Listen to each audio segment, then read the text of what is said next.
আকারে সাকারে নিরাকারে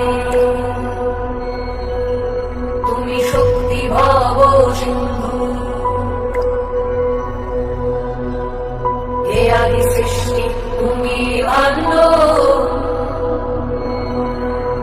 আমি ক্ষুদ্র দক্ষিণেরা আমার আদেশে এই অরণ্যের বাঁধেরা নিজেকে সুরক্ষায় সচেষ্ট আর সাধ্য আছে আমার আদেশ অমান্য করার কি ভয়ঙ্কর স্পর্ধা তোমার রাজ্যে বসে তোমায় সেটাকে রক্ষা করতে চাইছে এই যে চরম দূষণ তার পরিচয় দাও দাদা এখন আমি নিজেই তার উপযুক্ত শাস্তি দেব যদিও তাকে কখনো সচক্ষে দেখিনি তবে গ্রামবাসীরা একটু বনদেবী বলেছেন বনদেবী একজন সামান্য নারী বিনাশক দক্ষিণ রায়ের বিরুদ্ধে না দেখবো কোন শক্তির চলেছে আমার মোকাবেলা করে। তাহলে আমি এখনই জঙ্গলে নির্দিষ্ট সারা সুরক্ষা ব্যবস্থা কঠোর করে দিচ্ছি বেশ তবে তাই করো খেয়াল রেখো আমার পূজা না দিয়ে যেন কেউ জঙ্গলে প্রবেশ না করে। তবে বনদেবীর ব্যাপারে কি জানি গুপ্তচর প্রেরণ করো তখনও সে কে কোথায় থাকে কোন শক্তির চলেছে আমার মোকাবেলা করবে। জয় হোক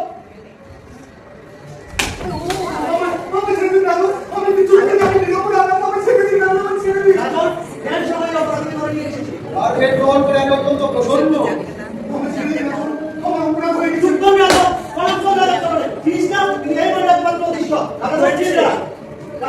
আপনার নির্দিষ্ট সীমানা অতিক্রম করেছে বিচিত্র অঞ্চল পরন্ত বিকালে পালা থেকে আমি তাকে তুলে নিয়ে এসেছি আপনি এর যোগাযোগ চাই করুন এত বড় কথা পূজা করে নিষিদ্ধ অংশ প্রবেশ ভজন ছাড়া রাখো জানিস আমার বিচার করে গর্হিত অপরাধের একমাত্র শাস্তি মৃত্যু।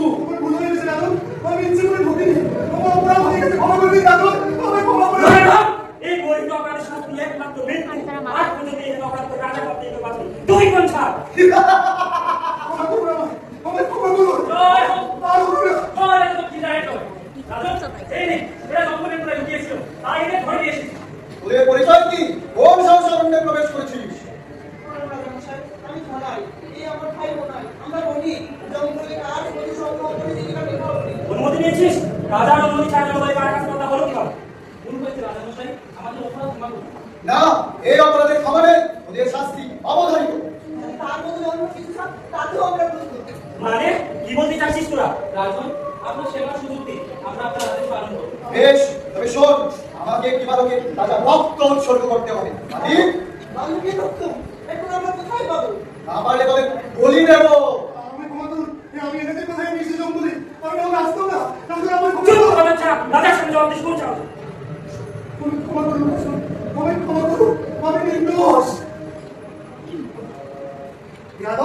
আমাদের রাজার মুখের মতো করিস আমরা কাজে বলবো সেটা বলছি বালুকে উৎসর্গ করবো আপনার জন্যে।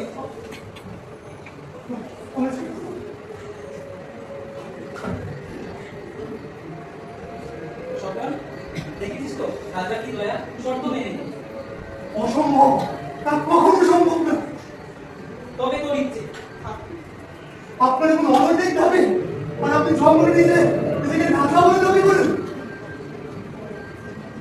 প্রাণ থাকতে নয় আপনার যে ভারতীয় অপরাধ আমি কখনো পাচ্ছি না রাজা নরকম রাজার নামে নিতে পারছে আপনারা শুনছিস একে এখনই মাটি ছেদ করতে হবে মর্মে সহজে আপনার নীতি যেদিন আপনার পাপের ঘোড়া পূর্ণ হবে সেদিন আপনার পতন নিশ্চিত মিলিয়ে দেবেন এই কথা আমার। এই রাজা এক্ষুনি আমার সম্মুখে বলিলে আমি এর তাজা রক্ত পান করবো। জয় হোক জয় হোক জয় হোক জয় হোক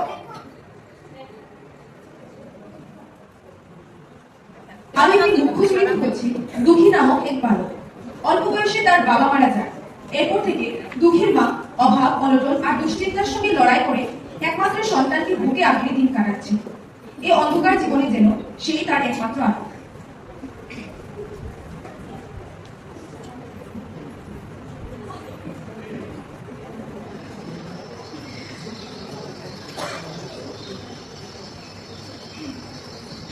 এই অভাবের সংসারে কিভাবে যে চিন্তা নেই তার মাত্র থাকতে নাই। এত চিন্তা করিস না, সব ঠিক হয়ে যাবে। দেখো মা গম্ভীরই আছে, ঘরে ক্ষুদ্র কিছুই নেই, হাঁড়ি পাতির সব ফাঁকা।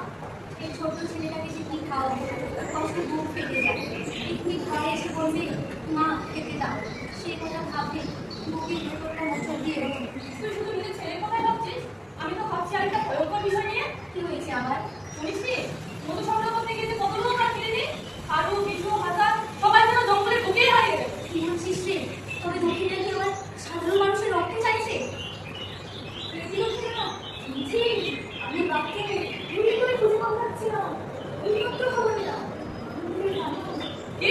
সকল মিলিতে ঠিক শুনেছিস তো? হ্যাঁ গো, ভুল না, এখনো ঘুরে যাওয়া উচিত।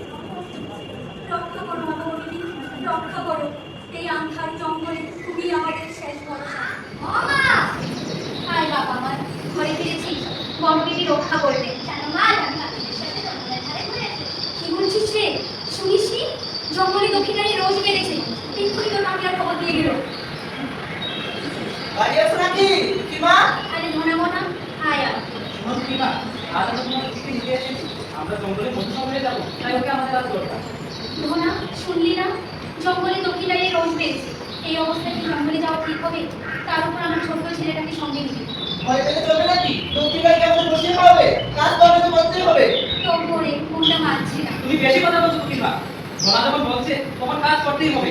আর ভুলে যেও না, আমাদের দয়াতেই তোমার সংসারটা চলে। ছেলেটাকে পাঠাও, সন্ধ্যার আগে ফিরে দেবো। এই ভয়ঙ্কর সময় তোকে কি করে যে জঙ্গলে পাঠিয়ে দিয়ে বাচ্চা? জানিস না দক্ষিণায় কত নিষ্ঠুর? তবে চিন্তা করে না মা, আর তো আছে, কিছু হবে না। ওরে বাবা আমার, মা হয়ে জেনে বুঝে তোকে কি করে যে বিপদের মুখে ঠেলে দিই। সব ঠিক হয়ে যাবে